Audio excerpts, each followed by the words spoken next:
Hello everybody, in this tutorial I'll show you how to get the cloth fragments in 7 days to die. So to begin, first of all, you can craft it in your menu by going to the resources and selecting the cloth fragment, and you can craft it from some cotton. Cotton can be found inside of the pine forest and grasslands biomes, just like this. Go ahead and punch it with your fists. And also, to get more of the cotton, make sure you got the living of the land skills unlocked inside of the general perks.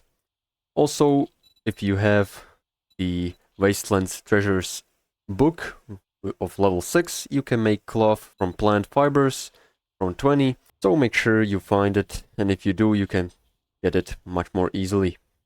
Also, you can collect cloth inside of homes from some beds, mattresses, or couches. As you can see, I've gathered 34 cloths just from this right here, so pick out your axe and mine around the houses.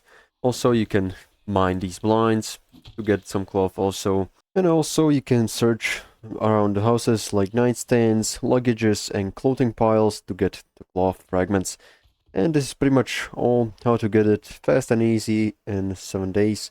So make sure to like and subscribe if you found this helpful, and see you in the next one.